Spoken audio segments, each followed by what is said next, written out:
们科技部陈良基部长、教育部刘梦琪次长，我们经济部杨志清副局长，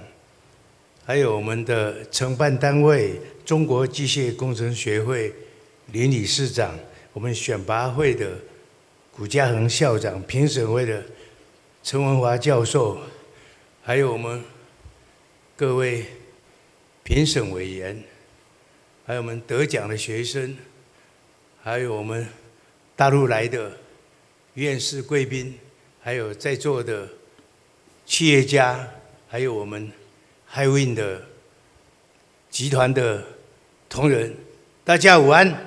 午安。非常高兴，我们就在这边举办第15届上营优秀机械硕士论文奖。那这个奖项，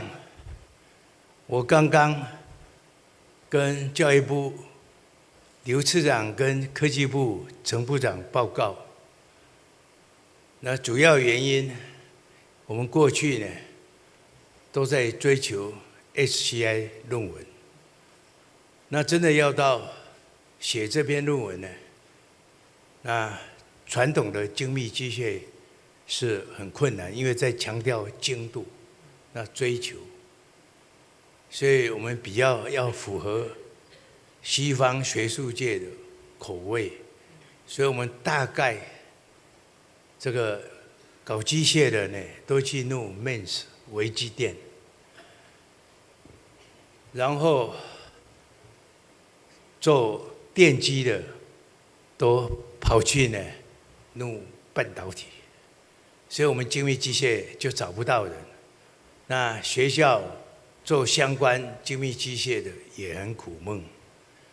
那产业找不到人才，也找不到教授愿意做研发一起合作，所以那个时候我们一直在想，这个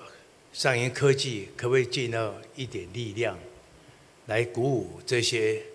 大学在投入精密机械的师生们，所以上研优秀博士论文奖就这样诞生了。那非常感谢我们呢每个学校的积极来参与，让这个奖项呢，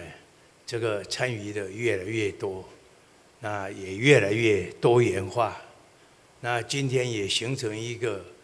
学术界、教育界一个很重要的一项活动。那办了多年的硕士论文奖之后，那我们觉得应该是往这个博士呢也要同时举办。可是因为台湾呢，我们那个时候看了这个在大学的博士班只有9个学校，那大部分呢大概都在这个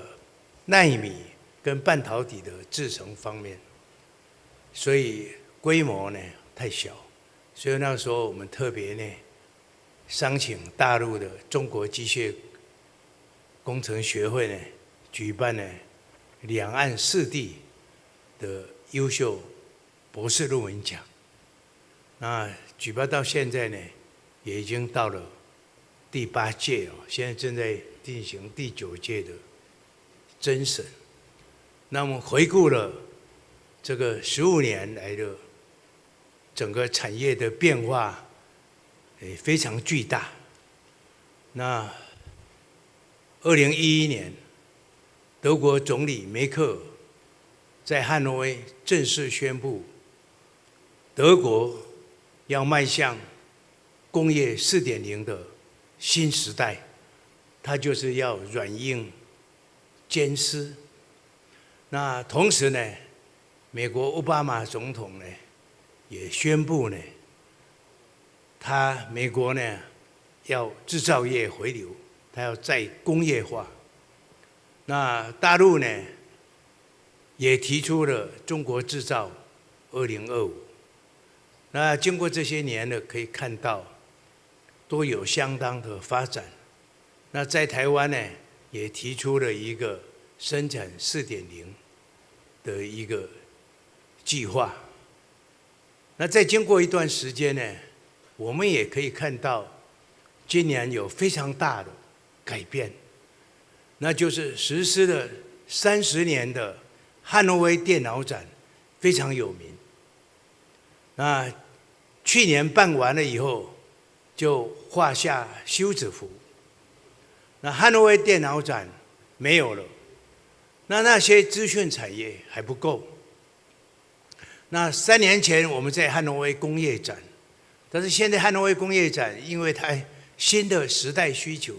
就汉诺威工业展把工业拿掉，它就直接改成 Hannover Messe， 就汉诺威展。那汉诺威展从前年开始5号馆到9号馆，所有世界的 AI 的大咖全部在那里。所以因为 AI 全部的大咖全部去参与汉诺威的展了，所以工业展那个汉诺威电脑展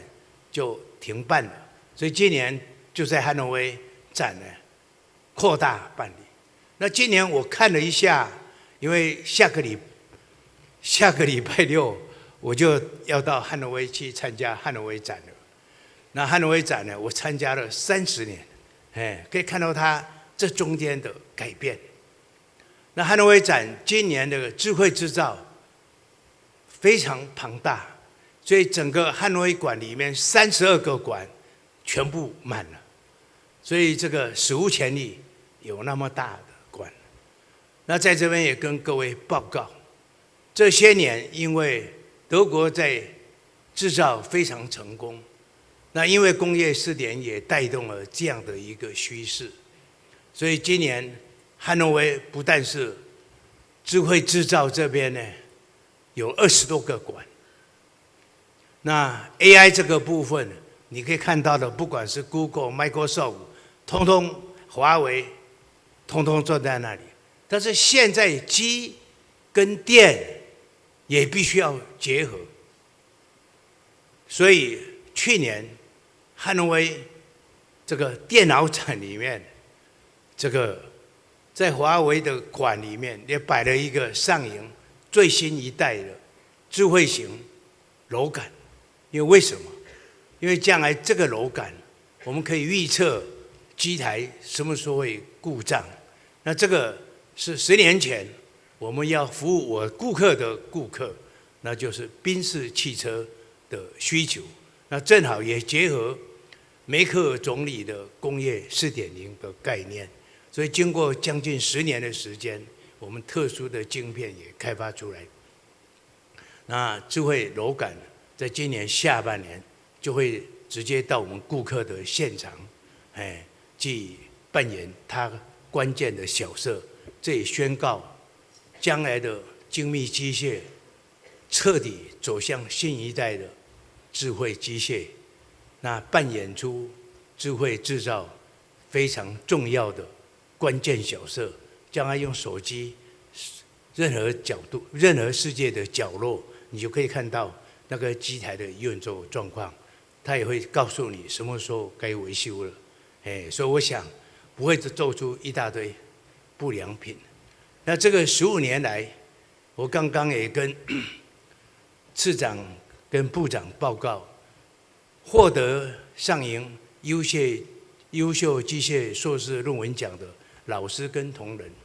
我们每2年一度配合东京的工具机展，我们也邀请所有的得奖师生到了东京去看展。